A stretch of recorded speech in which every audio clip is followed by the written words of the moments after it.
This week's going to be the Austin and Johnny talk about anything but video games week. Maybe. Yeah, very possibly. Very possibly. Yeah, as I was saying before, this time of year is mostly all the big releases are already kind of on their way out. There's not much to announce.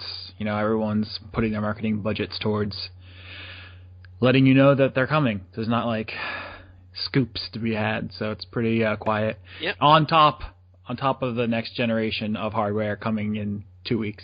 This is going to be what, the second to last episode before next gen is out? Yeah, the fourth. Yeah. No, yeah, there's today, the 4th, the 11th. Mm-hmm. So there's 3 more before we have PlayStation 4s to talk about. Before you have a PlayStation 4 to talk about. Well, you can still talk about it. Oh, yeah, I mean, I'll rub up against one, but, you know, I don't know if I'm going to play with any of them. You're like, well, I went to GameStop, and the box tasted okay. Yeah, you know, like, could use some salt, but I'm pretty confident that it's got more than enough servings of vegetables to contribute to my daily fiber intake. So I guess if you wanted to get your intro, I mean, I guess this is going to be banter of the episode anyway, so if you wanted to just do your intro now, and then we could just let it ride and see what happens. All right, if you want. Ladies and gentlemen, welcome to another episode of The Uncommitted Revolutionary. Yes, The Uncommitted Revolutionary, the weekly podcast where myself, your host Johnny Maloney, and my co-host Austin Yorsky talk about some of the most galling and freedom-crushing oppression that our own governments conduct against citizens. And in the heat of this inflamed passion, we talk of the middling to very low effort reforms and acts of revolution that you too can engage in to take down those that would otherwise quell your pursuit of liberty, happiness, and the American dream, which I believe is liberty and happiness. So today, we're going to be talking about what Facebook pages you can like to anger your governments. We're going to be talking about not sorting your recyclables properly in order to cause a little bit of inconvenience to your civil government. And of course, we're, as always, going to be talking about what role the socks you choose to wear can play in your contributions to the revolution. But we're going to begin today with food choice and how your choice of local produce from farmers markets can really affect tax intake. I felt like you lost the train of thought halfway through that. You're like, I have this idea. I don't know where it's going. I'll find it eventually. And then when you didn't, you kind of just sputtered out. I don't think you understand how uncommitted I am to revolution. So, you signed any online petitions recently? I signed all of them, but not with my real name.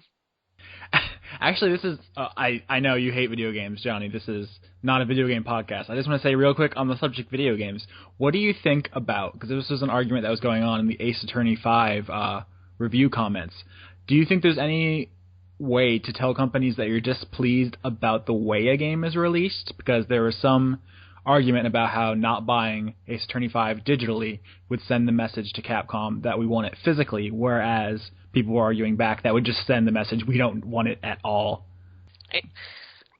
That's difficult. I think it really depends on what kind of dialogue you manage to strike up with a company. Capcom's not renowned, I would say. No, especially after they fired Svensson, the one guy who was talking to the community. Yeah, they're not. I wouldn't say it's their biggest calling card that they participate with their fan base. So yeah, I think it can be really difficult to try and engage them. But like there are other companies that do a really good job of setting. Setting up channels for you to be able to tell them that you're displeased with their product or the way that they do business or something like that. You know, a lot of indie studios, particularly because most indie studios, their like whole PR is just, hey, I'm on Twitter. But so, I mean, would you agree that not buying it because it's digital only doesn't send the intended message? Because I mean, I'm kind of follow your revolutionary thing here. By not picking it up, you aren't. Would you be better off signing a petition, or is that just equally useless? Like signing a petition. Again, it depends on the company. As it stands right now, I don't think signing a petition to Capcom would really do much. Again, particularly because most of the petitions that wind up getting signed for things, as I said, don't have a lot of real names on them, particularly online petitions. Because Fragmaster89 is not going to be taken seriously as someone who really wants his releases to be material. I mean, I think people would argue about how just how effective these things are, but I mean, it kind of worked for, like, say, Project Rainfall and Earthbound. I mean, I don't think the publishers would say that those are the primary reasons they gave in, but they had to have some effect. Yeah, the secret is picking your right avenue of communication. At most, your best intent, I think, is writing like an email or writing a letter to their PR staff and just being like, I'm not buying it and this is why. Because so you're agreeing with Sean that not buying it digitally is not sending the message that you want it physically? No, not buying it is sending the message that you don't want it. Yeah, that's what Sean said. I'm trapping you into agreeing with Sean. You know what? I'm perfectly capable of doing that when Sean says reasonable things, which he does every, year or two. Because the thing is you've got to understand that the CEO or the PR person or the COO or whoever made the decision to release this game on digital only, right, has got it in their heads that digital is the hot new thing and everybody wants things digitally. That must be it, I mean, sure, there's a bunch of other reasons why he would have done it as well, because it would have been like, well, we don't have to pay for, shipping overseas, we don't have to pay for package localization, all we've got to do is just make sure that it's translated into different languages, and then we just release it digitally. Digital's hot, everybody loves digital. I hear that this thing, Steam, is making money hand over fist. So, they've got it in their heads that because this is the way the market is going, that obviously this is what everybody wants. And if this is what everybody wants, then surely you're going to buy a digital copy of something. Why wouldn't you? It's digital. So when someone doesn't buy it, they don't go, gee, I wonder if it's because we release this thing digitally. That's not going to be the first. They're going to be like, oh, man, people hate our game. No, yeah, I mean, that's not where their minds immediately go to. I think it's going to be clearly they're like, well, there isn't enough sales to justify manufacturing and retail costs, so yeah, fuck it. I mean, one could easily argue that the only reason why the new Ace Attorney game is digital only is because they didn't think that they were going to sell enough copies to justify materially constructing the game. Well, I mean, I think it's true. I think if you look at it, at least, and especially in North America, the game's never sold particularly well at retail. But on the Wii, it's not. Is it the eShop on the Wii? Whatever they have on there, they sold pretty well, and on phones. I don't know. I don't even understand what language you're speaking anymore. I know. What I'm saying is that Ace Attorney in particular has always sold better digitally in North America. So that's the stats they have, and it's unfortunate because a lot of people like to collect and they like to have them on their shelf. Yeah. And especially with the 3DS, which doesn't have unified accounts. So if someone steals your 3DS, you just lost all your games. Yeah. So what I think what people need to see this as is really just a last-ditch attempt at getting any Ace Attorney games in the future at all. And if you're not buying them digitally, they're probably just not going to bring them. That is literally it. It is, Yep. like, this is the last-ditch attempt for Ace Attorney to find, like, a regular audience that doesn't cost them so much money to, like, you know, build the discs and cartridges and shipping and box art and this and that and, like, instruction manuals and... And if you don't believe that digital sales will eventually justify a physical release, I would introduce you to Minecraft Xbox 360 Edition, which you can find on the store shelves right now. Yep. Yeah, that's true. That's true. If the digital pays the bills, they'll put it out in boxes. But yeah, it sucks all around. I know it's just been a thing people have been talking about on the site, so I just wanted to tie that into your little intro there. I don't know how much I have more to say about that. Did you buy it? I did not. I've been reviewing, and I've been working on the 25 and 25s. 2 of them we have going on the site right now. Yeah, you busy, got busy. a lot of stuff to do, don't you? I am well and truly fucked for the next month or so. I noticed that.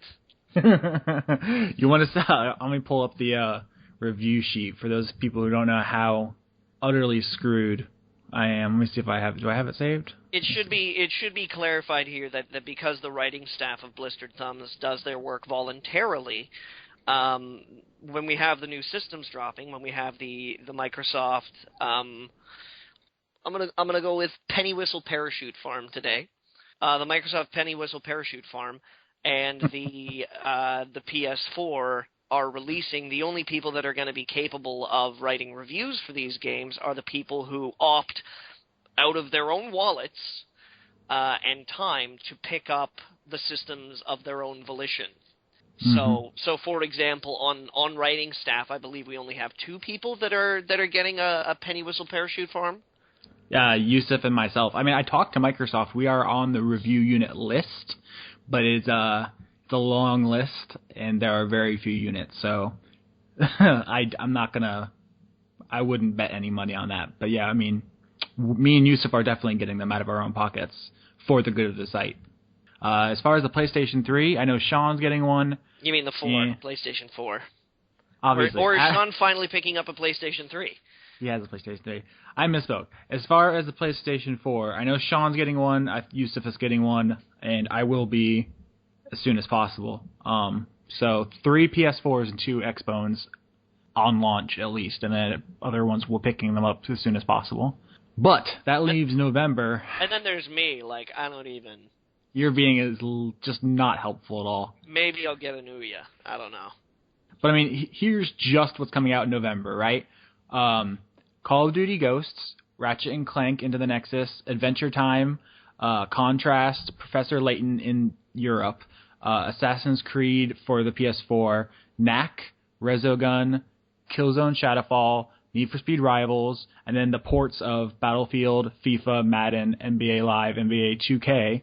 Those are all PS4 ports. Zelda: A Link Between Worlds, Mario Party, Island Tour, Super Mario 3D World, and then we got the Xbone, which is Dead Rising 3, Crimson Dragon, Fighter Within, Forza Motorsports, Killer Instinct, Loco Cycle, Rise, Son of Rome, and then also ports of Need for Speed, FIFA, Madden, NBA, blah, blah, blah. So, I'm going to be reviewing a good chunk of those, like, personally. I think that you should consolidate your NBA reviews. We'll see. I mean, some of those, I'm just not going to be able to make some of those, and I'm the only guy who can do sports on the site, so... Just play all 3 games, and then just be like, this was the best one. Don't play these other 2, they're trash because of this. This one will spit in your face, this one will make your clothes itch, and this one is cake.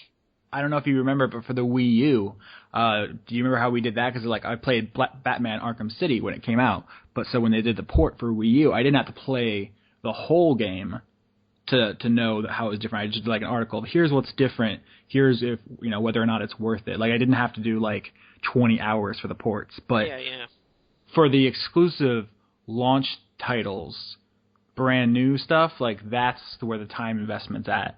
And I don't know. Me and Yusuf and Sean have been talking about how we're going to split it up, but it's going to be an ordeal. And that sounds really first world problem. So no, I have to play all the new video games, but it's still work when it comes down to it. Yeah, there's a timeliness required there that demands a certain amount of effort, even when you'd rather be doing other things, like getting jiggy with it, Big Willie style.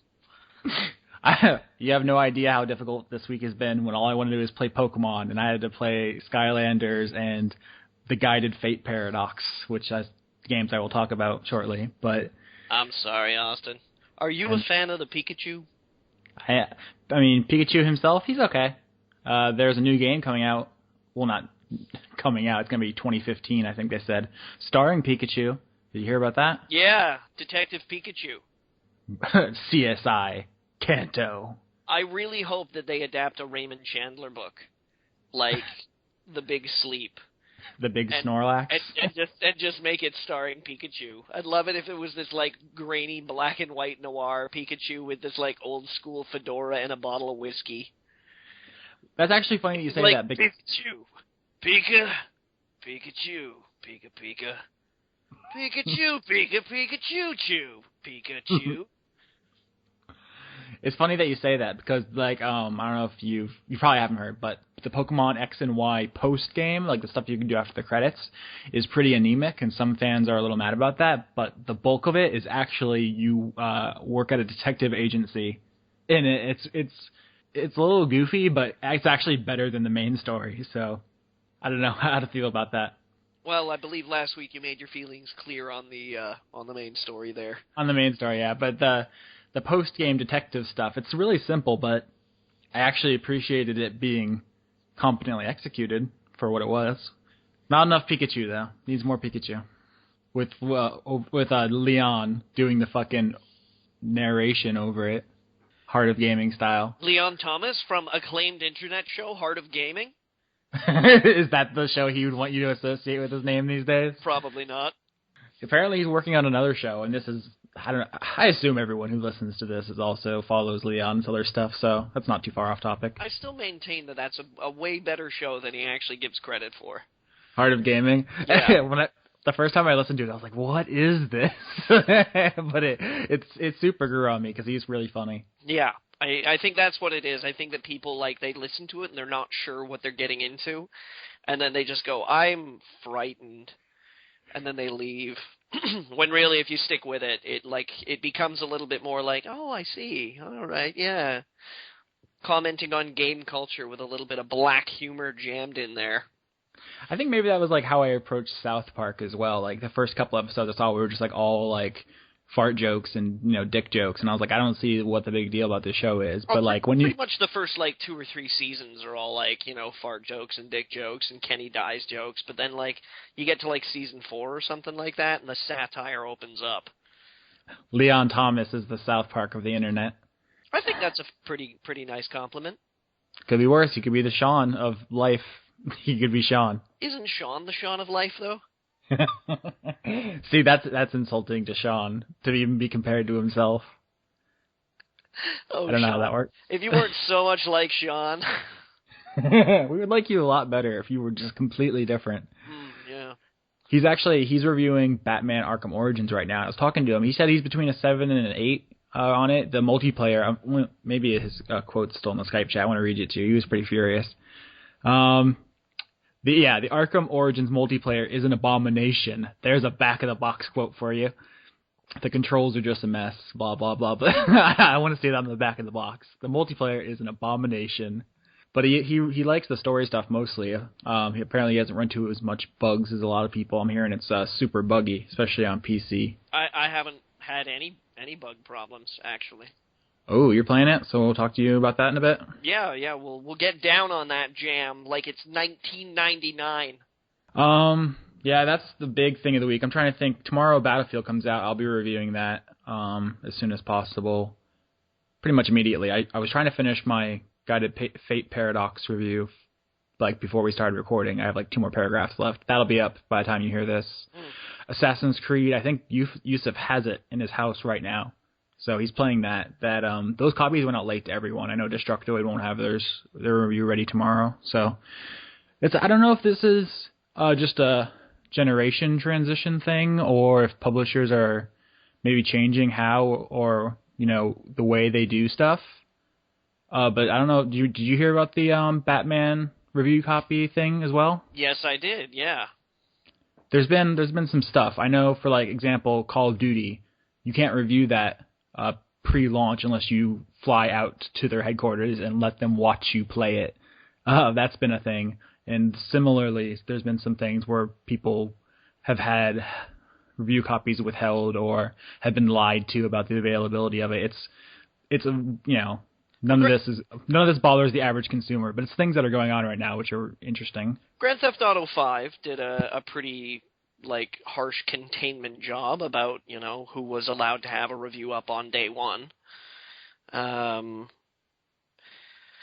Yeah, I can't say that I'm surprised, actually, to tell you the truth, because it seems that the more time, or the more evolved the industry gets, the more developers and publishers are concerned with the means by which you enjoy the game as well as not just the act of actually playing it. But there's been so much emphasis on control of how you get your games and even how you share the stuff, Nintendo and Sega axing all those Let's Plays. Yeah. I mean, I understand from their perspective, why let people say negative shit about your game if you can help it? Just from a business perspective, if you have the legal means to make sure only sites who are going to be nice to your game have access to it. I mean, can you explain to the shareholders in a meeting why you wouldn't do that? No, I mean it's true, but they are really misusing some fair use clause. There's some legal gray area, and I mean most of this I have to actually lay at the feet of companies like YouTube. Like Google and Blip and things like that they're so reactionary to the threat of legal action that they pull things immediately. And it's a pretty sad state of affairs, actually, when, fair criticism, essentially, for use exposition for use of criticism or satire or whatever is becoming a shield for companies to avoid negative criticism. And the weird thing about it too is that so much of the negative criticism that they're taking off is on games that they probably don't even fucking sell anymore. Yeah, there's the whole Shining Force thing. Yeah, that's years old, man. Are you I'm sorry, are you really worried that your Shining Force sales numbers are going to drop any lower than 0? Yeah. I have to lay some of the blame at just our legislation because those laws are not written by people who know how the internet works. So it's a series of tubes, isn't it? Yeah, just like when you go to the bank and you put your money in the thing and it gets sucked up into the bank. Yeah.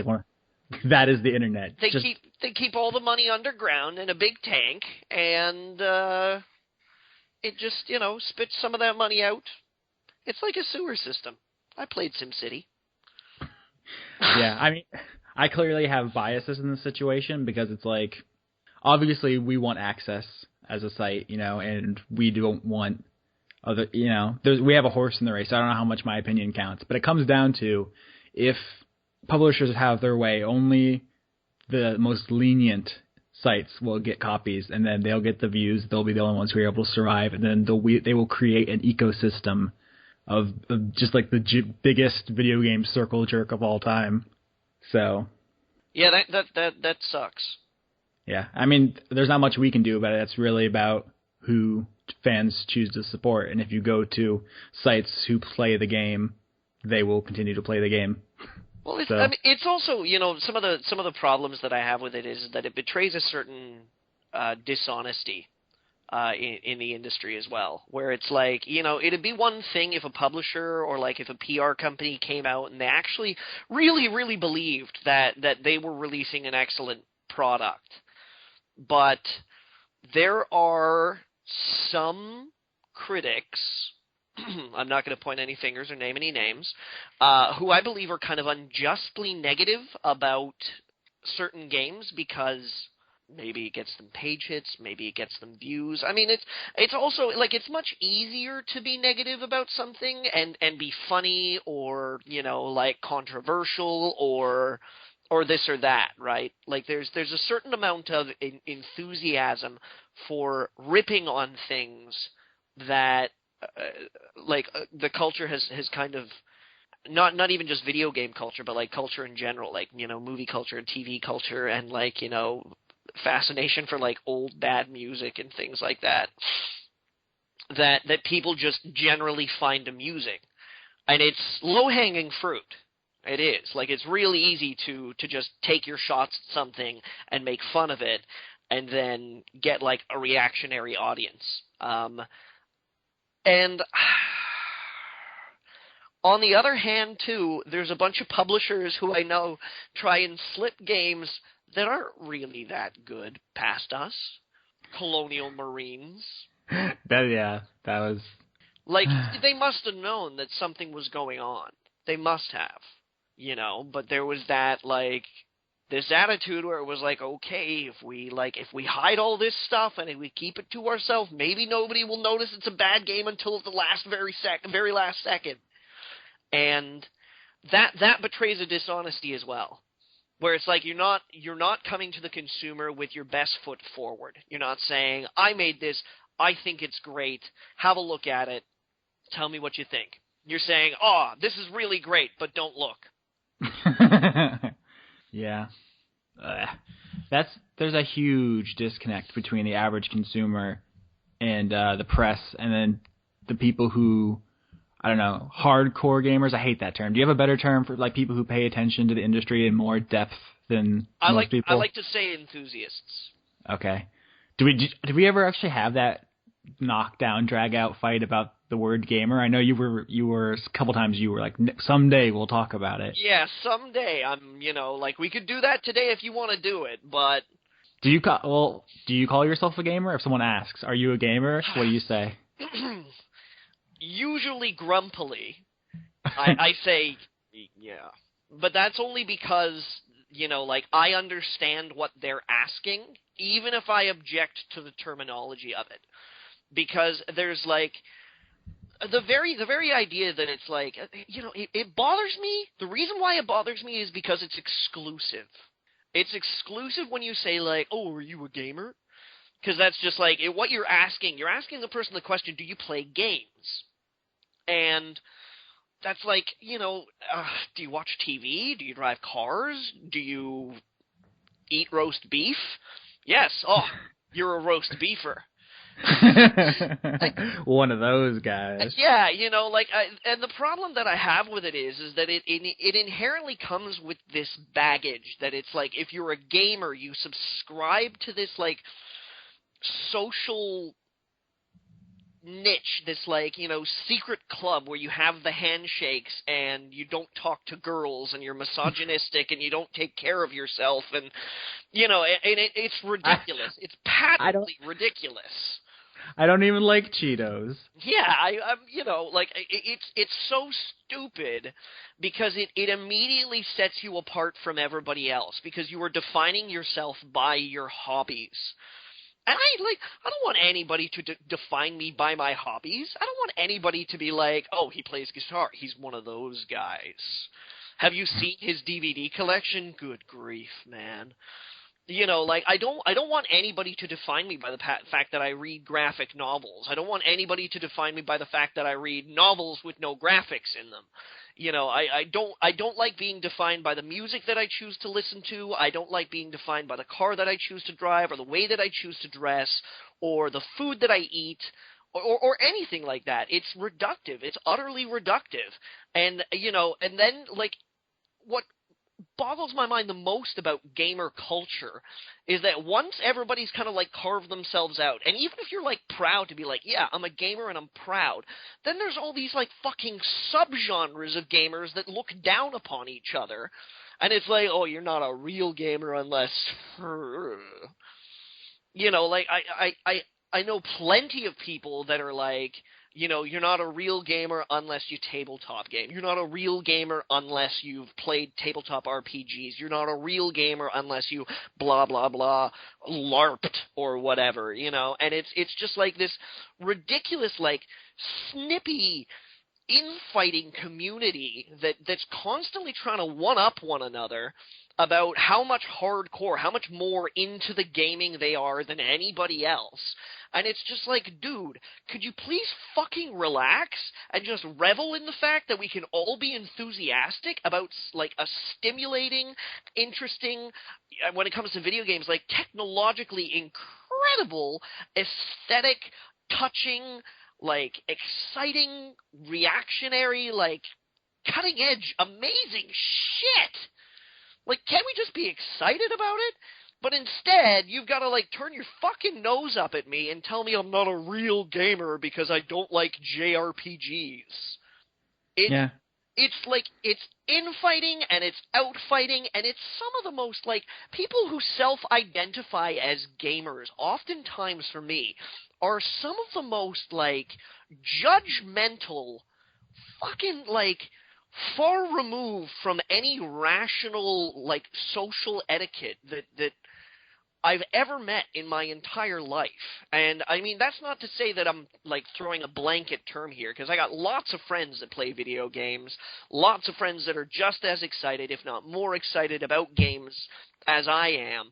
But I'm just saying that I've met, in the gamer clique, some of the most fucking judgmental, like, two-faced fucking petty assholes. When, like, really, we're talking about pressing buttons so that different lights shine at you. That's what it is. You're pressing buttons to manipulate lights on a screen. That's the fucking baggage that the gamer term comes with. That's it. It is a self-ashamed, cannibalizing, infighting, petty, just, like, misfocused group of unhappy people. If the gaming community was, like, not known for being just racist, sexist, homophobic assholes, like, what if someone said gamer and all you thought about is, like, people giving money to charity and, like, cleaning up the rainforest? Would you be happier about that? Is it mostly the baggage and not the reductivism? I would be much happier about that, but I'm still unhappy about the reductivism, because I don't, like, I'm not a movier, I'm not a musicer, I'm not a booker. Like, you can ask somebody about something. You can be like, oh, do you read? Yes, I read. And, like, nobody goes, oh, he's a reader. But when... Depending on the neighborhood, perhaps. I guess depending on the neighborhood, perhaps. But when somebody makes that statement about playing games, and someone says, oh, you're a gamer, it's like suddenly that's a declaration about the way you conduct your life. Like watching books and listening to music and going to movies, or like, restauranting or whatever you want to say it, is all sort of like, oh yeah, these are their likes and their interests. But when you say it, like when you're a gamer, it's like a statement about your person. It's not like, ooh, that person plays games. It's like, no, they're a gamer. Like there's no other hobby I can think of. You and your indie music is pretty insufferable. All you people in your skinny jeans with your lattes. It's a lot of baggage, Johnny. I mean, yeah, I guess so. I've been accused of being a hipster before. Do you have an ironic mustache? I do not have an ironic mustache. I couldn't grow a regular mustache. Like, any mustache that I come out with comes out as ironic, because it just it's like, man, I'm talking like puberty. Like, I have to shave twice a week. That's the extent of my manliness. I shave twice a week. I shave on like Wednesdays and Sundays. And I don't even get, like, other people describe this thing called like 5 o'clock shadow. I get like Tuesday shadow. I get like 2 days in shadow. So you Other guys have Movember. I have like Mo 2013. Like, it takes me that long to get it. It's all. You do not want to see me with a mustache. So you don't have the hormonal balance / genetics to be a full-blown hipster? Is that what's holding you back? No. I don't have the attitude for it. You know, like I get pissed off about this whole like gamer thing about, you know, gamers being exclusive and trying to like beat each other out for like who's more legit and shit like that. I got no patience for the people that are like, "Oh yeah, when did you start listening to Modest Mouse?" And I'm like, "Shut up." Like, why does that even like why does that matter, you know? Mm-hmm. You know, as long as you go back and listen to the old stuff, you can get on board late. Just yeah, you know, like I mean, it's sort of like we should be able to share our enthusiasms with each other without feeling like we're being ranked in terms of like, you know, when we found out. That seems to be some kind of human nature thing, though. Like I've often felt the compulsion to kind of do that, but it's a matter of being like, well, no, that would make me a dick, so I'm not going to be like you know what I'm saying? You ever get the desire to maybe question someone's authenticity? Well, I mean, you know, a person's authenticity is completely separate from whether or not they choose to like a particular type of video game or a band. I was speaking more to like the sociological construct of authenticity. Like I know there's like a lot of scholarly work about, you know, in hip hop, you know, the quest for authenticity. You rap about how you're from the streets because that makes you more like real in the game than someone who doesn't. And it's like, you know, if you listen to certain indie rock before other people, like you, by extension, you're kind of like making a statement about how obsessive compulsive you are. by extension, that's not how you see it. You just see it like you're more of a true fan. But there's all these kind of like undercurrents to those questions that make people feel good about themselves. It's never fucking occurred to me that it's like, okay, congratulations, you've been listening to whoever for much longer than I. I guess you and the band must be really good friends. Is this song about you? You know, like, why can't we, like, human nature is a shitty thing. It is. It's an awful thing. It's great for, like, those people in your immediate sphere, but for everybody else, it's an awful fucking thing, and we should really find the time to get past it. And particularly when we're talking about things like enjoying life, like enjoying video games or movies or music or anything, can't we just, like, drop the fucking facade that we, like, deep down think that we're really way more important than other people because we were super into The Witcher before anybody else was? Wouldn't it be nice if you could, like, walk up to somebody and just be like, hey, I just heard this really cool song on the radio, and they're like, I love that band. You know what? You would probably really like this album. It's my favorite. And then you could be like, I will look into that. Thank you, stranger, for recommending a pleasant experience that will make my day brighter. Ideally. Johnny, you're living in some kind of fantasy world. I'm not. Come back to reality. I'm not living in the fantasy world, Austin. I'm like, wouldn't that be nice? But I know.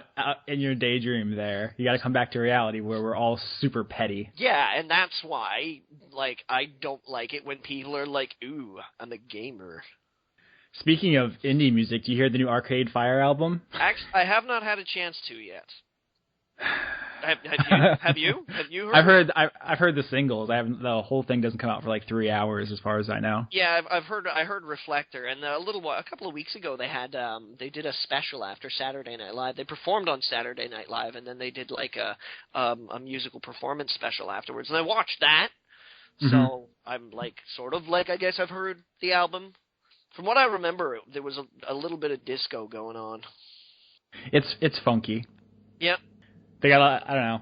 The Suburbs is like one of the best albums like ever. It's pretty awesome. So I don't know if they're going to be able to top that. Yeah, probably by default, Reflector will, get a little less critical reception. But I'll listen to it. I'm down.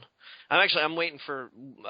There's this new album actually just released. This guy Sunlux, Ryan Lott is his name. He records as Sunlux, and I've been all about Sunlux. He's only released 2 albums so far, but his 3rd album just came out, and it's in the mail right now, and I'm like super stoked for it because he's the bomb diggity. This is the end of the video game part. Now it's all music and movies and television and coin collecting. What is that? Numismatism? Is that it? Oh, I don't know off the top of my head. I think it's numismatism. I'm going to look that up. Numismatism. Numismatism. The study or collection of money, coins, and often metals. Oh, I'm good with the language. I know things. You should hug me. Maybe some of it will rub off. Probably not. I'll send you a hug emoticon in the Skype chat. I was just generally speaking. I'm like, if anybody ever runs into me, like, in person, if I go to like a con or something, you're like, oh, that's Johnny. You should be like, walk up to me and be like, we should hug. The only people I've met in public who like figure it out or like whatever that I've worked for like a website, I was just immediately deeply, deeply ashamed. I was like, no, why? I tell people that, that I write and I do the podcast for Blistered Thumbs because like 99.99% of the time they go, I never heard of it. That's cool. I'm like, yeah, cool. That's what it is. Don't look up our podcast title names. You're gonna think I'm weird. Nobody's gonna look up our podcast title names. Okay. I'm really weird. I'm worried that like that's gonna come up like it's gonna be my fucking eulogy or something. That's how I'm gonna be remembered by. Well, I hope by now you know that neither one of us is gonna be running for public office. Can you imagine? Trying hard not to. That sounds like it would be colossally embarrassing. Oh my goodness. Johnny, who's running for mayor, was once involved in something called a cotton candy enema. Is that the kind of person you want running your city? I'd like, after that came out, I would really be curious to track down the people who still voted for me anyways. Be like, what is wrong with you? Be like, do you know what they said about me? Did you hear? Are you into that? Like, is that why? Are you like, is that like an invite or something? Because let me tell you, you got to be a little bit more careful about who you decide to bring to these events. Okay, do you want to actually talk about what we've been playing now? I guess. That was, like a little bit of a rant about gamer culture and things like that. I thought I was going to rant about something else today, actually, but that was okay for me. I thought I was going to rant about early access. Oh, is there controversy to discuss, or just in general? It's not that there's really controversy to discuss. It's just that it's something that's kind of weighing on my mind lately. How okay it is these days for people to sell unfinished games. That strikes me as similar to like the Kickstarter thing. It's like, don't just do that for anybody. You kind of got to trust the source because they could just, close shop and take your money home. Yeah. But it's like if, Double Fine does it, it's like I'm not worried about losing that investment. I'm sure it'll pay off eventually. So you just kind of use your own discretion there. Although I admit there is a kind of cognitive dissonance about paying for things that aren't finished. Yeah. Because recently, what was that name? The name of that game? It got released on Dark Matter. Is that what you're thinking of? Yeah, Dark Matter. Yeah, that was the story. Which wasn't even like it wasn't even an early access game. It was just like you walk in this door and it's like, congratulations, the game's over. Go back to the main menu now. They launched a Kickstarter to finish it. It failed, so they just released it unfinished. And although it had the number of levels that were advertised in the Steam thing, it did not mention that it was unfinished. And so a bunch of people got refunds. And it got pulled from the store, too, I think. Yeah, if they would have said Dark Matter Episode 1, that's an entirely different thing. Mm-hmm. Than saying Dark Matters, it'll end someday. Like, shh. It's unfortunate. You just got to be more forthcoming. Yeah, and again, I guess this relates to earlier what we were speaking of with the concept of there being a little bit of dishonesty in the industry. Yeah. Not a fan, man. Not a fan. It's unfortunate. I mean, I can see how, you put however, a year or, 18 months of your life into developing a game and you just fall short, and it's like, I can't eat this loss. You gotta make some money. Yeah. You gotta put food on the table. What are you gonna do? And the correct And I believe, moral choice in that situation was to say episode 1 and not what they did. So I guess that was just a bad call.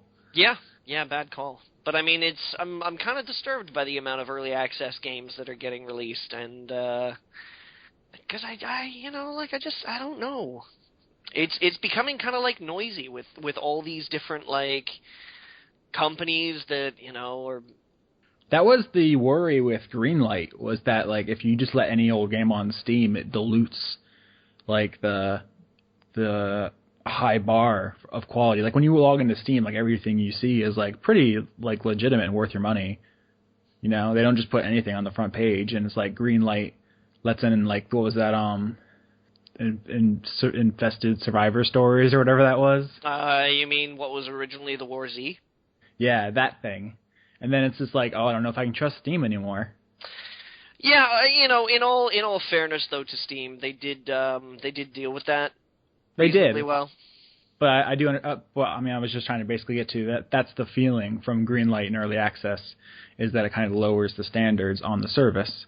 Whether or not Valve does address issues when they come up, which they have so far. But yeah, it's something that I've been noticing lately, and because it's sort of funny because there are some things that I'm like, some early access games where I'm like, oh, I would be interested in that finished product.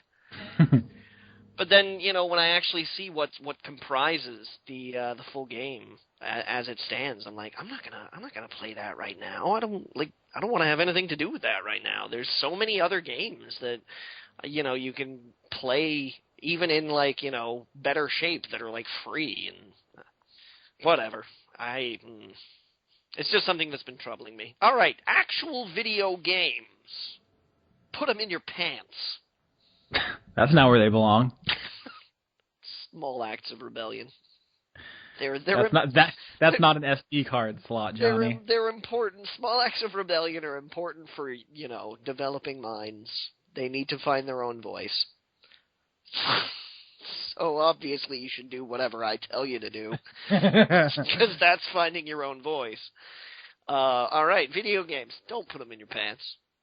It's a little late. You said it like a minute ago. What is I supposed to do? See if I care. No skin off my back. What a horrid expression. So someone must have been just going around just cutting bits off of people. There's no other explanation of how that term came to be. Like when you do people favors or something like that, it's like, hey, buddy, can you help me move this giant cheese grater?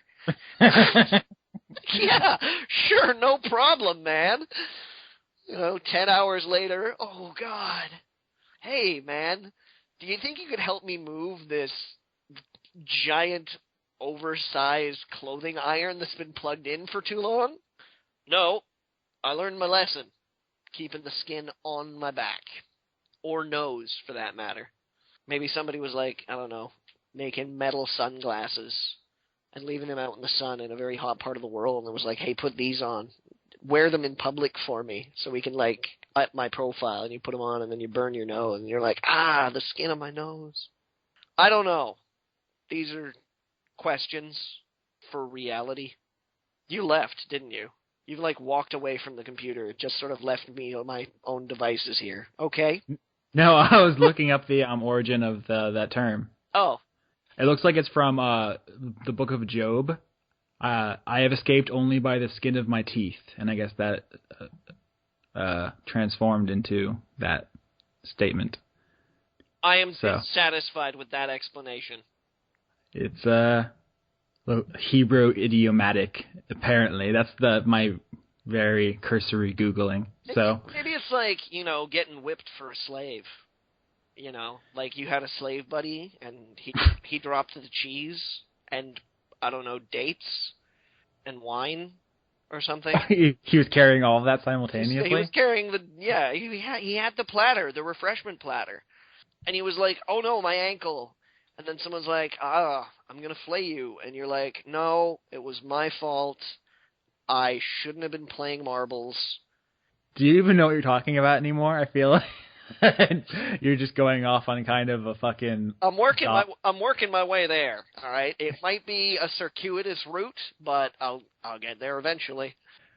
Yeah, so then you're like, I'll take those lashings, and then you, like, take some lashings, and then someone's like, you did me a favor, and you're like, yeah, no skin on well. Somebody tells me there has to be an idiom to subvert before you could make that joke. Well, maybe the idiom is that, like, you do that favor, and it's skin off your back. And then, like, if you do somebody, like, another favor, or if, like, they do something that's not related to you, and you're like, hey, no skin off my back, while they're getting whipped savagely in the background. This got so dark so quickly. That seems like a really insensitive idiom to start. Human nature, I tell you, man. This is the Dark Corners of the Human Soul podcast. I'll be your host. Slavery, it's still a thing. But all right, let's talk about important stuff. And by important stuff, I mean video games, which are not important at all, but fun. So you were telling me that all you wanted to do this week was play Pokemon. But I get the feeling that wasn't an option. I didn't really get any time to play Pokemon, unfortunately. I finished up my Skylanders Swap Force review. That's on the site. You could read it if you want. You don't have to. No pressure. You should probably read it, though. It's good. It's like the last ones were. It's like very expensive. Like, to get all the figures, it'll be like a couple $100. So... No, I'm sorry, you gotta explain this to me, because I only have a vague understanding of Skylanders here, alright? Okay. I'm assuming here that when you buy these figurines, they specifically interact with the game? Okay, Skylanders, kind of the core game, is kind of like baby's first Diablo, alright? So you got that kind of base structure in mind, right? Yeah. Now, instead of like building a class and like putting... I mean, there's a little bit of customization, but basically what character you play as is determined by which figure you're using. So yeah, if you go to the store and buy like a certain figure, you bring it home and you just put it on the little peripheral that comes with it, and now it's in the game, you're playing as that character. Right. And then if you want to play as a different character, you just take the figure off the peripheral and put another one on, and you're just that character. It's really quick, it's really fast. If you put another one on, you've got to go buy one then. Yeah, the base set, like which the game disc comes with, includes 3 figures. So you have enough to like play the game. It's not like you have to buy other ones. It's just like if you want the other cool figures. It's half a video game and half toy collection thing. It's a pretty brutal double-pronged marketing thing. Diabolical, man. It's evil, and the game is just as good as the figures. Like that was my problem with the Pokemon Rumble. I don't know if I talked about this before, but the figures that came with that were like really cheap, like McDonald's toys. And it's like wasn't impressed. I didn't want to collect them as much as I love Pokemon. With Skylanders, like I kind of want all the figures. They're really cool. Crazy. I mean, the game itself is fun. It's funny. It has like the voice actor from Invader Zim. I can never remember his name. And also, what's the other guy? I'm trying to remember. He played, he was on Family Guy. What's this guy's name? I'm going to look it up. Was he the Family Guy? No, he was the guy in the wheelchair next door. Yes. Oh, God. I know his name. But now because you don't know it, I don't know it. Oh, that sucks. Patrick Warburton. Yes. Oh, he was also the live-action Tick. Yeah, that he was that as well. But yeah, he's in it. Yeah, there's a lot of good stuff in there. They spent a lot of money on it, which is surprising when you think Activision and their yearly franchises. You think of them reusing the same engine for Call of Duty for 10 years. You don't really think about investment. But yeah, they every installment has a bunch of new, like, really well made, really well designed figures and a lot of the new content. It's just having to be able to recommend it year over year at the price is the issue, because it's like, even at the base set, it's going to be $75 to get in. Yeah. So that's the issue, really. If you're rich, then fuck it, get them all. But for everyone else, that's really the only barrier, I would say. Great for kids. I would have been totally fucking into it. But unfortunately, I had Pokemon cards. That was my vice. Yeah. They're probably still in the box somewhere. I wouldn't know. No? Were you a Magic the Gathering kid? Actually, I was not. I was not. That particular fad passed me by. Not because of like an age thing, you know, because like a lot of the nerd culture stuff that we talk about on this show, I'm like, I have no idea what you're talking about. I was a grown up. But yeah, Magic the Gathering was my time. That was it. You know, like mid-90s, awkward, skinny kid, geeky. My friends were all into it, but I was like, I don't think so. Wasn't my jam. I believe you. I've never really played Magic, but I had a couple cards. They look cool. I like the art. I was all about the Dungeons and Dragons, really. I was all over the advanced Dungeons and Dragons. Advanced. Is that higher in the nerd hierarchy than Magic and Pokemon, or lower? I think lower. Okay. Because we just had this whole discussion about exclusion, so I want to know how hard I can exclude you. Oh, like pretty hard. RPGs are pretty low. They're pretty low on the tier. I think the only thing that tabletop RPGs are above is miniature gaming. And LARPing. And well, everything is above LARPing. LARPing is like LARPing's the bottom. The moment that you put on a costume, that's no, it's all over. I have LARPed before though. Incidentally, I did. Some of my best friends are LARPs. So. I did a Vampire the Masquerade LARP when I was a teenager. That was. How do you find that many like-minded people? Well, that was really just that was finding one like-minded person that had access to a bunch of other people. You know, like that. That's what that was. That was just kind of like meeting the right person.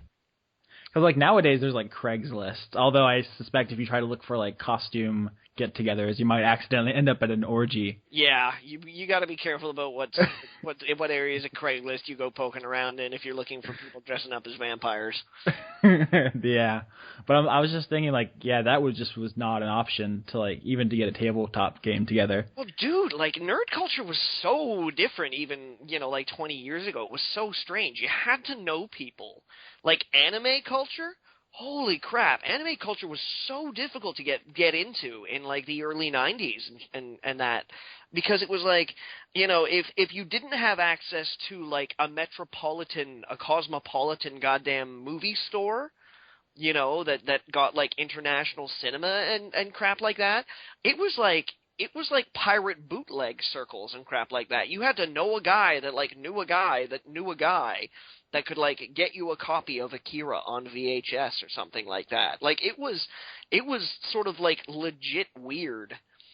I didn't even know that anime was like a separate thing until like middle school. Like I grew up watching like the Pokemon and Digimon anime, but I didn't realize they were distinct from other cartoons in any fashion until it was like Toonami, and I was like, this is the anime block, and I was like, what's that mean? I was like, I guess they look different a little bit. I didn't even notice until you pointed it out. Yeah, you know, and I mean, you couldn't just like hang out on forums or like when you're trying to find like people to role play with or something like that. You had to be like whenever I moved to a new school, it was like you had to be careful about like whom you spoke to about these habits. Wow, the internet changes so much. I wonder. Because we talked about last week about how kids are going to grow up with Adventure Time instead of SpongeBob and how strange that kind of was to me, at least. Yeah. And it's like someday already kids have grown up in a world that always had the internet to them. And so it's like, what's going to be the new weird thing to be into once, you know, now, I mean, anime is basically normalized, you know. How deep does this rabbit hole go before everything is just kind of mainstream? I'm preparing myself for the worst. What are the kids into these days? All I know is that there is going to come a time where I turn on like an oldies radio station and they're playing Screamo. Oh my god, that's hilarious. It's going to happen. It's going to be like bringing you the coolest hits from the 90s and aughts. Coming up next, it's The Disturbed. And it'll just be like, oh god. Yeah, that is really strange. It's funny if you look like read or watched any science fiction from like the 60s and 70s, they thought like all music would be like injected nowadays, and it's still the same shitty pop. Yeah. We haven't progressed. I don't know. There's something strangely static about some art. Like it's just cyclical. Like what is? It's kind of it's a little strange, particularly to me, because the way in which we digest our pop culture, particularly our music, has changed so rapidly. You know, it's still relatively new almost. Because, you know, for a while there, it, like back in the, you know, in the 20th century, it was radio. Like, that was it. It was radio. And then you could buy, like, LPs. And then just in my lifetime, it went from, like, LPs to tapes to CDs to, like, like MP3 players to, like, CDs not even being a part of the mix anymore and just getting music, like, directly off the internet to there's even, like, one of the girls at my work I don't think she's, like, ever bought music in her life. I think whenever she wants to listen to music, she just goes to YouTube.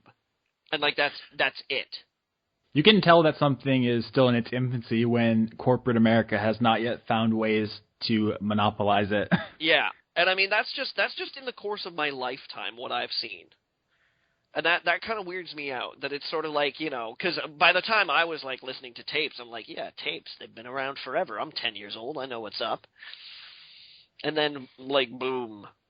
It was, yeah. So I think that kind of, like, cyclical style nature, there's a component there of the way in which we consume it. Yeah, technology is the wild card in culture because you've seen like singles become way more important than albums, and I mean it's funny because we talk about how games are going to go all digital, but it's like you go to Walmart, there's still a CD section. Like CDs exist, there are people who buy them. Oh yeah. So it's just a lot of stuff no longer comes out on CDs, so it's not like a 180 like things just drop dead and the new thing is there. It's like there's a transition and there's remnants. It's like shit. People buy fucking vinyl still. The thing is that it, like, when I say that everything's going to transition to digital, what I really mean is that everything is going to be available digitally. Yeah. And they're going to have, like, incentives to buy digitally, and it's going to be easy, and people are going to do it. And if you don't believe me, go rent a VHS tape or a DVD. Haha, I know you can't. It'll become mainstream. I think it's a lot. Yeah. It's a lot more palatable headline to say that this thing will die than just it will be less prominent. And then all those video game stores, the only ones that survive are going to be those crappy little hole-in-the-wall indie video game stores where you go in and, like, you be like, oh, yeah, I'm looking for a copy of the new Mario game. And the clerk's going to be like, Mario, huh? So when did you get into Mario? And you gotta be like, oh, dude, like, way back in the day, even before they put the super on the name, like, when it was just, like, walking around through pipes and, like, stomping on turtles. And then him being like, yeah, I feel, bro, I feel, yeah, I'd like, you rocking some Donkey Kong action? And you'd be like, I am all over the classic DK, my man. And then you will compliment each other on your sweaters, pat each other on the butts, and then compare the thickness of the rims of your glasses. I think I had this conversation with Leon once. I was like, do you ever think that Mario will just stop, like, come to an end? Like, even if Nintendo still exists, will they ever, like, retire it? And he was like, the sun could explode, exterminating all human life as we know it, and they would still make Mario games. Probably.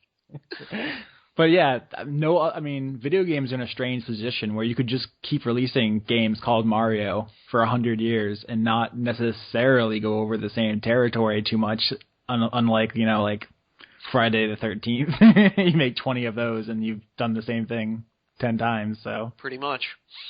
All right, more video game talk. What else have you been playing besides Skylanders? I had played a game and I was writing the review when it became time to podcast for a video game called The Guided Fate Paradox.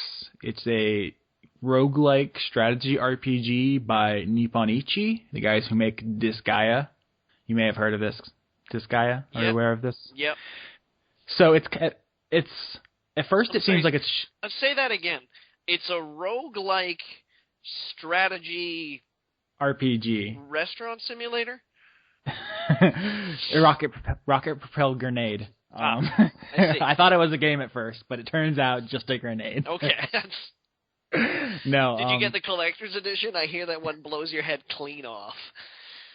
Here's the thing. I think a lot of people are going to expect it to just be Disgaea because, I mean, the basic premise is that you are God and you have, like, a bunch of angels and you go do, like, dungeon crawling stuff. And you're like, oh, that's like Disgaea, where you are basically the devil and you have a bunch of demons who help you crawl through dungeons.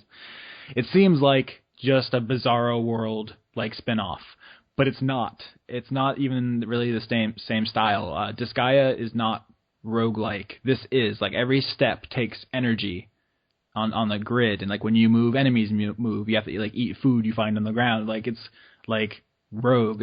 I've never liked that about roguelike games where you just find food sitting in a dungeon somewhere and you're like, time to chow down. Yeah, just floor apples everywhere.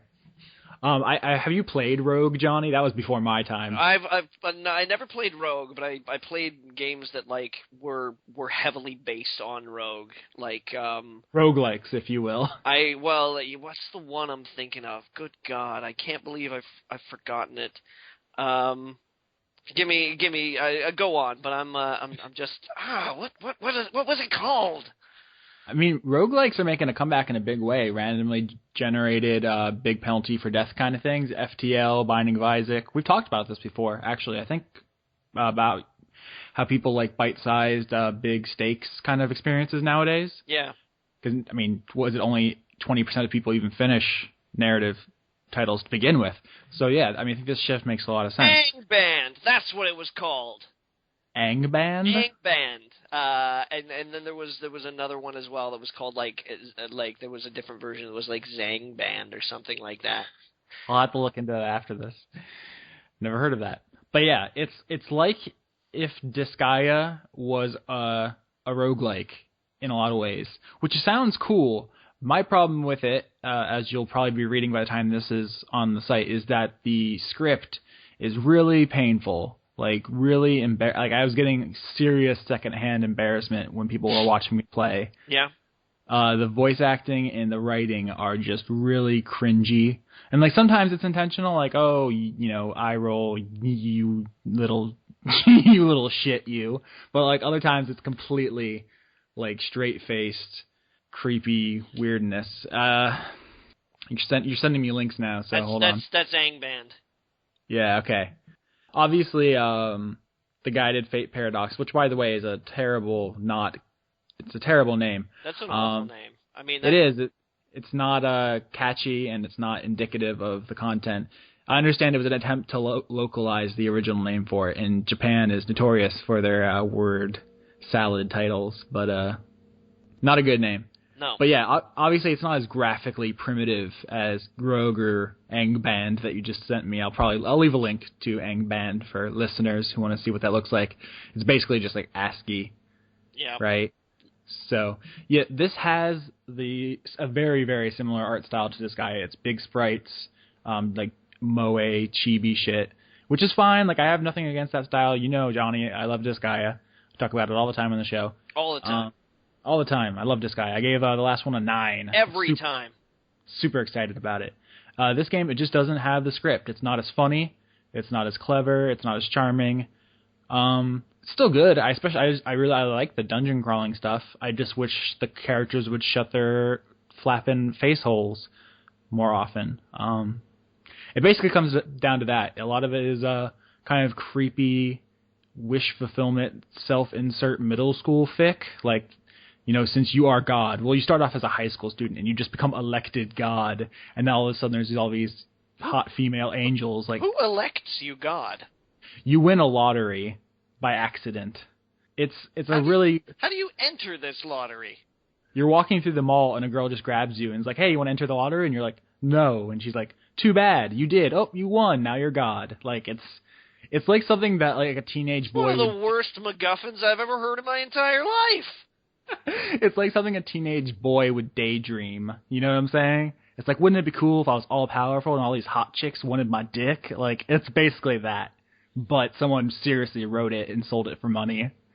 But it has cool dungeon crawling. Like, the dungeon crawling is okay. I'll allow the dungeon crawling.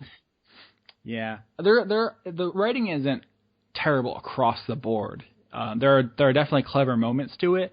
A lot of the dungeon crawling is kind of wrapped around this narrative conceit where crawling through the dungeons grants prayers from people on Earth, and it kind of like every time you clear a floor, it like shows how you're influencing like people who prayed for you, which creates these dungeons. It's a strange narrative conceit, but when it works because it's kind of like almost a reverse Persona 4. I know you haven't played Persona, but you've heard me and Taylor talk about it, where it's like the dungeons represent the character's psyches, and you like, get to know them by doing dungeon shit. Yeah, I've heard so much about Persona, I feel like I've woken up in bed next to it on several occasions and just been like, whoa, you again. It's like that, but instead of like your friends, it's strangers on Earth who are praying to you. So some of that stuff is interesting. It plays with some like storytelling techniques, and it's not abysmal. It's just that the painful moments are super painful, and the voice acting is grating, and it was just hard to sit through sometimes, and that's just not good. So the score is going to be difficult, because it's like if you just skip the cutscenes, it's perfectly fine, but that's like if there are swaths of your game that don't work, you got to acknowledge that. So yes, it's one of the failings of scoring video games, is that certain things mean more to certain people. We don't all value the same parts of experiences the same. So yeah, true. I'm still working on a score. I wish I didn't have to. This is one of those, like, normally I don't mind, but this is one of those instances where it's like numerical scores kind of fail to articulate. You should really just read the text and not pay attention to whatever number I put on the bottom. Whatever. That's that game. It's not as good as Disgaea, but if you're a fan, I think you'll get some out of it. It's the same team. It's like literally the same people who made it.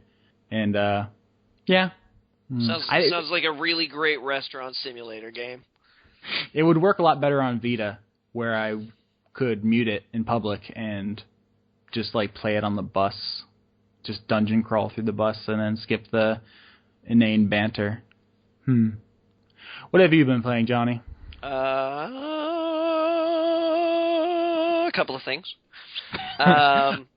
First of all, I managed to take my first stab at Saints Row 4. Oh, shit. So... How fucking stupid is it? Isn't that great? How stupid it is? It's fucking amazing. How far are you? I'm a few hours in. Okay. Because so much shit happens so quickly in the beginning. It's like bam, bam, bam, bam. It hits you with like 6 things off the gate. It's like, oh my god, I was worried like it wasn't going to settle into a rhythm, but it does eventually. But at the beginning, it's just like a roller coaster. Yeah, so like I've got the gateway and I've got my first few powers. I think I have the 3 powers. I have the freeze power, the jump power, and of course the running. Yeah. And like, dude, it's a better Matrix game than any of the Matrix games were. Oh, by far. It's like it is ass crazy insane. And I mean, like I've never been one to appreciate collectibles in games, or like, Assassin's Creed and their fucking feathers, or like, Spider-Man games collecting like your little spider icons, or there's the newspapers in the Amazing Spider-Man. Yeah, and then like, even some of the Riddler stuff in the Arkham games and things like that, I just like, I lost patience for it. I was like, you know what? They're just like every 2 feet there's something there, and it's just like, fuck, you know what? I'm not interested. I'm no. But I have never had so much fun just fucking terrassing around a city collecting shit. The game is, I think, quite deliberately modeled after Crackdown. Did you ever play Crackdown? Yep. It was Xbox. I'm aware of Crackdown. Oh, it's that, where the collectibles give you such a tangible and immediate reward that you feel like compelled to do it. It's like I can't be fucked to collect feathers in Assassin's Creed because it doesn't do anything. I don't give a shit about achievements. Yeah. And In Saints Row, it's like I grab 6 of those clusters and I can jump over a skyscraper. So it's there's a definite impetus for you to like actually engage in the world in that sense, you know. But it just like it's fucking insane. But it's like it's so much fun. It might be the most fun I've had all year playing a video game. Yep. I mean, that having been said, I'm not going to be like, it's not the best video game, but it might be the most fun. Exactly. Yep. It was also, has it crashed on you yet? It was pretty unstable on console. No, I've done nothing but have like delightful times with it. Yeah. I wonder if they've patched it since, because at launch I was worried because it crashed a number of times. That was one. If you read my review, I'm like, oh my god, this is fucking amazingly fun, but kind of buggy right now. So if they fixed it up, then man, I recommend it even more highly then. Well, it looks like the latest patch, according to Steam at least here, was on the 21st of October. So 10th of October. It looks as though they've been patching it pretty regularly actually. So yeah, Sweet. fuck, it's so much fun. Like it's ass balls insane is what it is. It's like it's upside down, like it's not ashamed of itself.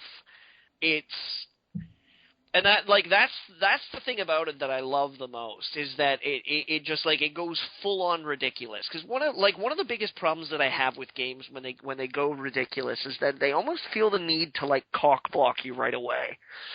This was one of the problems that I had with the Electronic Arts reboot of Syndicate as a first-person shooter, was that it was like so much of the promotional material was like emphasizing all these cool, like incredible, super weird abilities that you get because you're this super teched up cyber agent, right? But like immediately as soon as it does that, it realizes that it's like, oh, you know, like now that they have these crazy fucking powers, this game is going to be a breeze.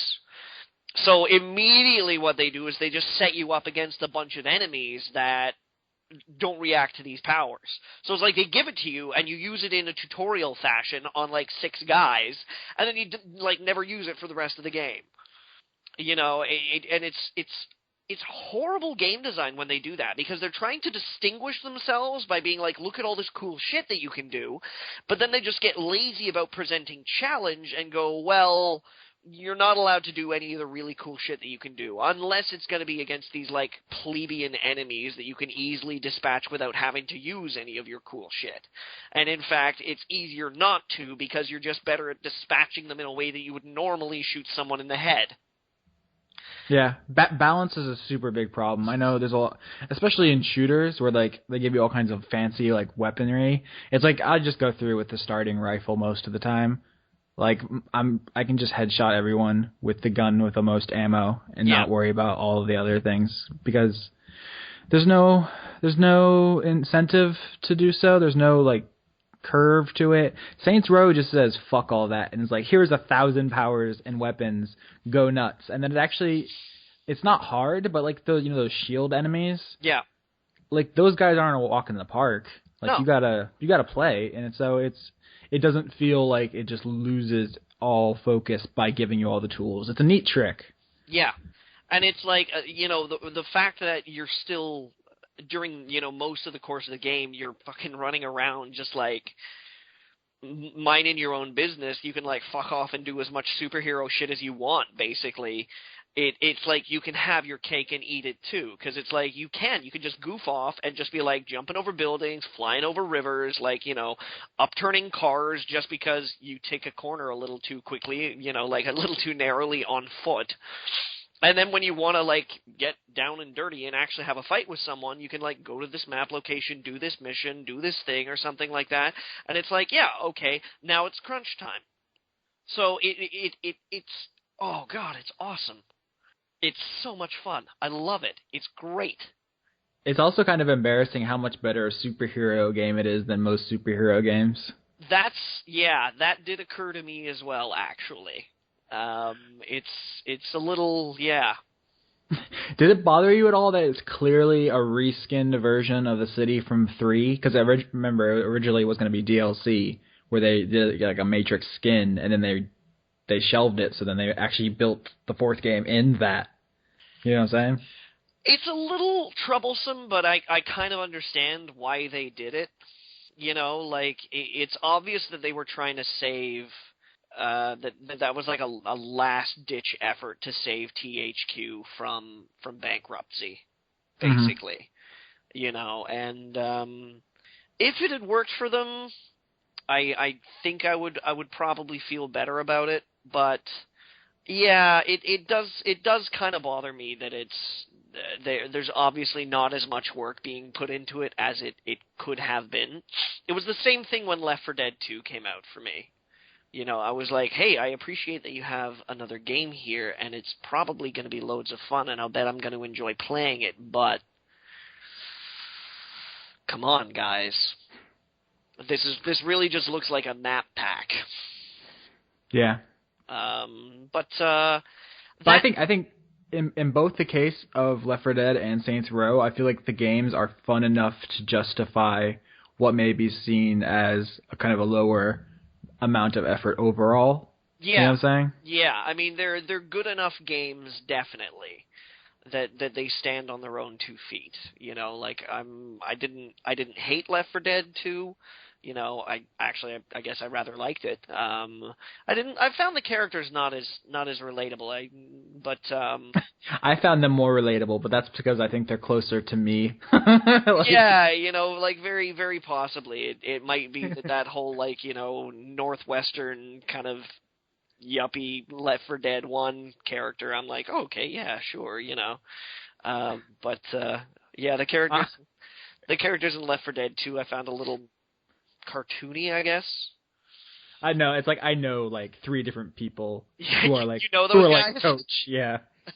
I've met every character in Left 4 Dead 2. All right, fair enough. But yeah, the same absolutely for Saints Row 4 is that yeah, it does kind of come across as being like just a reskin of the other city of Steelport from Saints Row 3, but I'm totally willing to forgive it that because the gameplay manages to distinguish itself like crazy. Yeah, it's not ideal, but they make it work. Yeah, absolutely.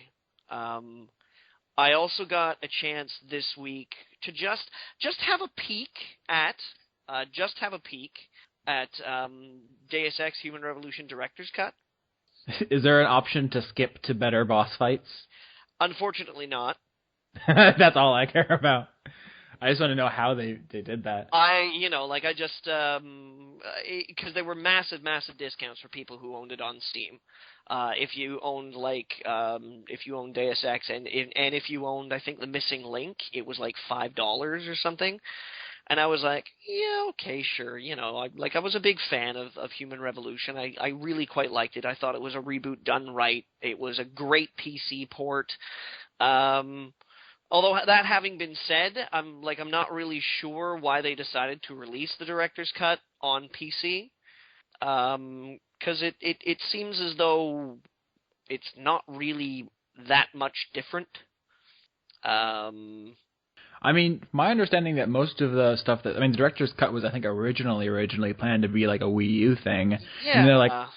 And then they're like, okay, you know, all these touchscreen add-ons. They're like, well, we're going to bring it to other platforms because we improve the boss fights. And it's like, okay, I get that, but without the Wii U stuff, it feels like we're kind of really minimal. Is there like better like textures or like I do know this is that it finally works with my 3D setup. Okay. Because previously it didn't work too well with the NVIDIA 3D Vision. It also manages to integrate all the DLC, so it's like I think it doesn't cut away for the Missing Link part now. No, it's like it's actually in the plot. Okay. As well as like if you pre-ordered, there was like a Tracer Tong mission that you got. That's also now integrated in the plot. There's also a New Game Plus mode, which I'm like, oh yeah, I could New Game Plus that. And then go through again and like get a fully upgraded motherfucker and just like drop some serious justice on people. even though I didn't ask for this. But yeah, I mean, if you don't have the DLC, if you didn't really like, if you had problems with the game, there's no reason to get it. It's not that much different. It's just like it's Deus Ex Human Revolution. I haven't got to the boss fight yet, so I'm kind of curious if the boss fights are gonna actually be any different, or if they're gonna be like properly retooled. But this sounds like something that's like more interesting than it is like helpful. Like it's I like the idea that there is a definitive improved version out there, but I don't feel compelled to purchase and play through it again. It's like I can kind of just imagine in my head how boss fights could be better, and then I'm just happy. Yeah. Or, it might be one of those things that it's just like in like 5 years' time or something like that. If you find yourself thinking back, you're like, Deus Ex was pretty good. I should replay that again.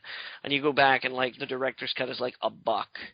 It might be worth it then, but at the moment, unless you were like a huge fan, I don't think there's any real reason for you to fork over. Like, I mean, like I said, like it cost me $5 because I already had the Missing Link DLC and that, and I was like, yeah, okay, I'll throw some money, at Square Enix's way for more Deus Ex, because then maybe I'll get more new Deus Ex. I would love that. So there's not really much to say about that, but I guess the one that, the new one that I've been looking at was Arkham Origins. Batman TM Arkham Origins. The non-Rocksteady take on Arkham. Yeah, the non-Rocksteady, and I know that there were a lot of people worried about whether or not that was going to be up to par, as it were. And I gotta say that for the most part, I think my pre-release assessments of the game was right. I think it was last week I said that you'd have to. It was either last week or the week before that they would have to like actively try to fuck with the formula to make it not work, because the actual gameplay itself is totally intact.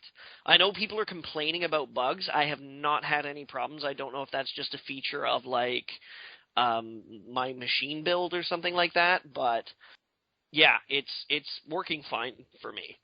It looks gorgeous. It looks really good, and the gameplay is pretty much as you would expect an Arkham game to be. The combat's 2-button, fairly responsive. It's a little interesting though, because I feel almost as though there are some things about it that I don't like. Nothing major, nothing like, ruins it or anything like that, but it comes across as being a bit more gamey.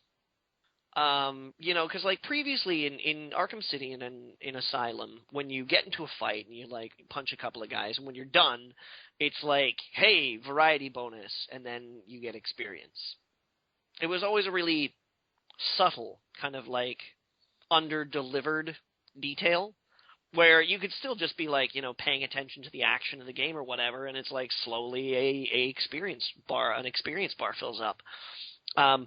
They break it down now, and it's like I can almost see the meeting where it's like this guy's like second game that he's directing or something like that, and he's got all of his textbooks from like game design school that say things in big text like players love feedback, numbers make them feel good, and it's like you finish a fight, and then it breaks down everything. It's like, how many times you hit a guy, worth this experience. Highest at combo, this much experience. There were these many bad guys. You used these many moves. You had these many, and it just lays out this litany of stats, and then it gives you a grade. Where it's like superior vigilante, B, it's A, excellent vigilante, C, natural vigilante, and it's just like, I'm like, I don't. There are some action games that lend themselves well to that, like Bayonetta and Devil May Cry, where it's like almost like a score attack. Yeah. kind of thing. It's like I want to get an A on this section. But Batman is more, it's more atmospheric and immersive. I kind of want to feel like I'm stalking in the nights of Gotham. I don't want people like over my shoulder telling me how good my punches are. That feels like it would ruin some of the effect. It kind of does, you know, because there are, like, certain times where I go into a fight, and it's just, like, badass. You're knocking dudes out left, right, and center. Like, you're breathing on people, and they're like, oh, God! You know, and it just, like, you feel like fucking Batman. You're like, yeah, I know this feeling. I've played this game before. I am the Knight. I will hurt you. You will face my vengeance. And then the game's like, see. Because, you know, because you didn't use a batarang and the grappling hook. You know, I know like, exactly what you're saying, yeah. You should have had more variety. And I'm like, fuck you, game. I'm Batman. I don't have to listen to you. So that I don't like, because it smacks of designing, like, rote design out of a book. You know, it's just like somewhere some guy in a position of power says, hey, everybody loves Facebook, everybody loves video games. Let's put Facebook in video games. What could possibly go wrong? And over and above that, too, when you finally get that level in Arkham Origins, they have neutered the level up ability. Because previously, where you could, like, you know, just pick whatever you want. If you had the gadget, you could upgrade it in pretty much whatever way you wanted to. They have very specifically restricted the tree. Why? Is there something about the critical path that would be derailed if you did it in a different way, or is this like just pure over design? I don't know, you know, and I think it's over design. That's honestly what it is, because there are a lot of other things about the game as well that I'm just kind of like, you know, I'll bet you that looked really good on paper, but it almost betrays a misunderstanding of what makes the Arkham games good. You know, that was a worry from the beginning, though. Everyone was, I mean, at least I was personally like, they will, you know, there's the don't, if it's not broke, don't fix it, but also we'll just copy them and then we do make little changes where they're not needed kind of thing. It's not even so much that as it is like, I can see how looking at all the design decisions that they made, like looking at them on paper, if you'd like drawn them out on a whiteboard or like given me a printout of like your game design document, I can see how looking at that would be like, yes, I see, you're trying to make Arkham City only bigger in every conceivable way. You know, insofar as that it's like its scoring is more detailed, it's got more gadgets, it's got more like square footage. There are more guys. There are more collectibles. There are more... But it was like, I got out, you know, into... Because it starts out in Blackgate, and you fight through Blackgate, and then you see the old police commissioner get his ass ganked. He gets gassed in a chamber because Black Mask is like, MacGuffin! And then you learn that not only is it MacGuffin, but he's got, like, a bunch of assassins on you. We'll talk about the plot in a minute. But, like, the moment that you step out into the city, I'm just like, holy shit, there's so much to do and collect. And, I spent, like, hours just assing around the city collecting, like, Riddler shit. You know? And it, like, there came a certain point in time where I was like, you know, I should probably get to playing the game. There's something to be said for, you know, depth and breadth of content, but I think Arkham City, in a lot of ways, was like just the right amount of scope. Like, bigger isn't always necessarily better. Sometimes that's just filler square footage, you know? Yeah, and I kind of get the impression that there's a little bit of that going on here. Because it's like, there are, of the collectibles that you get, you know, there are these, like, network nodes that you, first of all, they have, like, radio towers that you have to unlock. Because once you unlock a radio tower, then you can use the fast travel system of the Batwing to move around the city. So I'm like, okay, that's, you know, like an interesting addition. But then once you unlock a radio tower, there are a bunch of little, like, network nodes in that district that you can then, like, break, in order to triangulate, like, the Riddler's position or the position of these other things that he has in the area. And then you can collect all these, like, files that he has, extortion files on, like, the 10 most prominent people in Gotham. But then over and above that, there's, like, those informants have come back from Arkham City, where you can, like, beat them up and interrogate them, and they give you the locations and things. Those guys are, like, marked on the map now. So, there's, like, 4 or 5 different things that you're all collecting for these, like, Riddler things. And the city's fucking huge. And I'm just like, oh... It sounds like they took a page out of Ubisoft's open world design book. That's something that Far Cry 3 and the Assassin's Creed series have been doing for a while, where it's just like, what makes the city more fun? More things that you have to do repeatedly in each area, like climb this tower, climb this tower. Yeah. So it's kind of like, again, like on paper, I can see this, like, more collectibles, a larger play area, like more gadgets, more this, how looking at, like, all this stuff would be like, yeah, this is going to be great. But when you get it all together, it's just sort of a little overwhelming, and it's kind of like, of course, like, if you have the patience, like I finally worked up after a couple of hours of, like, flying around this snow-laden city collecting shit, where I'm just like, fuck this, I'm just going to play the game. It's fine. Like, it's got the action, it's got the Batman, it's got the, like, stringing dudes up and punching them in the face and, like, spraying shit and explosions and bat wings and batarangs and bat coffees, and I don't know about a bat credit card, but that having been said, let us talk about the plot. Did you do the Deathstroke boss fight yet? Yeah, I mean, I assume that you fight him a second time, but I've done the first one, yeah. Didn't have a problem with it. I'm badass. I know what's going on, even if it did give me, like, a B rating. Stupid fucking game.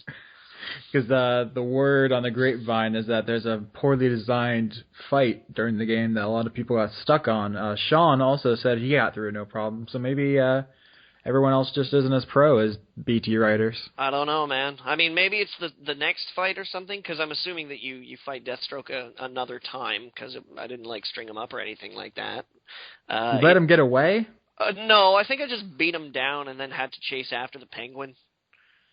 I like personally blaming you for things that happen in the game no matter what. I'm sorry. You're right. I don't deserve an A rating as Batman. I'm a C at best. You let Eris die? You monster. I had to. It was necessary for the emotional maturity of Cloud. But the plot kind of sucks. I think that might be the strongest. I've heard people say that's just kind of not as good as City. Like, that's kind of the words that a lot of people use. It's just, like, slightly less than the last game. Well, but sucks is stronger.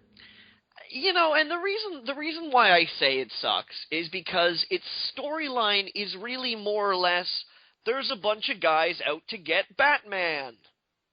Let me tell you the rough plot of every Batman comic, movie, game that I can think of. A large component of these plots is there's a bunch of guys out to get Batman. I mean, they don't have any other goals. Like, that's like the Dark Knight is most interesting because of Joker basically using Gotham as a social experiment.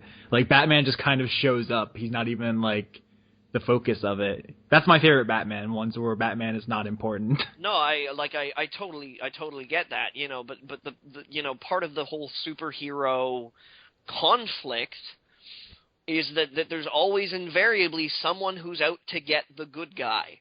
Now, sometimes it's incidental, other times it's like, it's slightly more instrumental to the moving of the plot. But with Arkham Origins, that's it? It's just that? The plot is there's a bunch of guys out to get Batman. Like, that's it.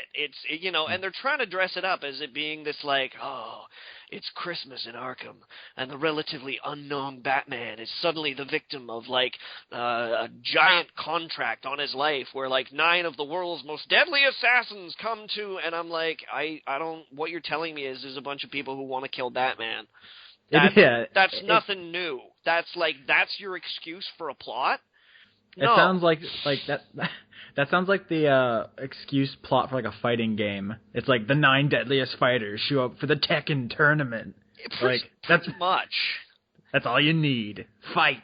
Yeah, so it's kind of like, and I know that they're gonna dress it up with, like, there's gonna be some plot twists and developments and things like that. But it's a woman is going to be kidnapped at some point. It's a shit way to start it, like there's so many other, like, interesting ways. Like Arkham Asylum was an interesting game because it wasn't like, it reversed pretty much every expectation that you had of the Batman bad guys, where it was like everybody's trying to get out. They're always breaking out of Arkham Asylum, and then one day the Joker breaks in. Both Asylum and City had some storytelling balls. They made some really cool choices. And actually, I always thought that the decision to make this one a prequel was kind of a cop-out to begin with, that they just didn't have the courage to follow up on the decisions Rocksteady made. Now, that having been said, I'm fairly certain that Rocksteady's making, like, a sequel to Arkham City. They're doing something. Even if they don't, they can make a fucking Ant-Man game and I'd play it. And I mean, I think Kevin Conroy, too, accidentally outed at one point in time that he was doing the voice for the next Batman game, and everybody's like, but the next Batman game says that you're not playing Batman. And he's like, oh. Pay no attention to the man behind the curtain. Yeah, like it was one of those, like, what do you mean? I just got the script the other day, and everybody's like, but... Same thing happened with Far Cry 4, where the composer said in an interview he was working on it, and everyone's like, what Far Cry 4? So, that, I can understand how they wouldn't want, WB Games wouldn't want anybody but Rocksteady to handle that game, that sequel. So I can understand why they made this a prequel. I also, it's kind of cool because there are some areas of Gotham that I recognize from Arkham City, where I'm like, holy, I know this place, only it's not a rundown, half-underwater piece of crap. So that's kind of cool. Yeah, but that's not cool. I also got to say that I'm not really a huge fan of this Batman. Batman, just in general. Not the voice actor, the voice actor is obviously biting Kevin Conroy's style. Like, if you hadn't told me, if I didn't know, and you were like, hey, it's a new Batman game, I'd be like, whoa, crazy. Does Kevin Conroy have a cold? He sounds kind of weird. But I would probably still be like, yeah, that's Kevin Conroy. That's totally Kevin Conroy. So he's all over biting his style. It's obvious that they're trying to make it the same Batman, but they made him angry. Is he gritty? Yeah. And I don't like it because, like, the Arkham Batman, it's like, he's been around the block a couple of times. He's not really impressed by anything, He's got no bravado. He's just kind of like, I'm Batman. You're going down. Punch. But, like, I'm a few hours into this, and, God, Batman doesn't have time for anything. He's all like, I don't have time for this. I don't have time for this.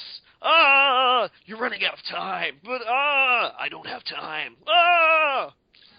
He's like fucking Batman on a clock, He's like, if the game doesn't end I better hurry. I don't have time for this.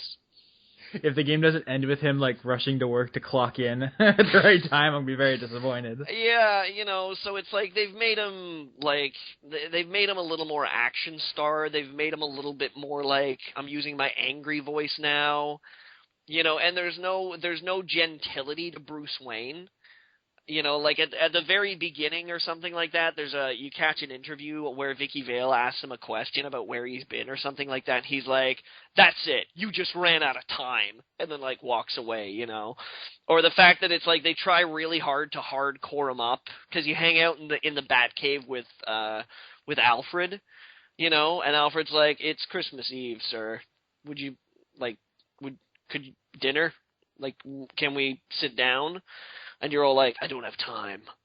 Wait, what's the justification for him not just staying in the Batcave all night if there are assassins after him? Like, what's the... Oh, he says that they're going to bait him. They're going to hurt innocent people in order to bait him out.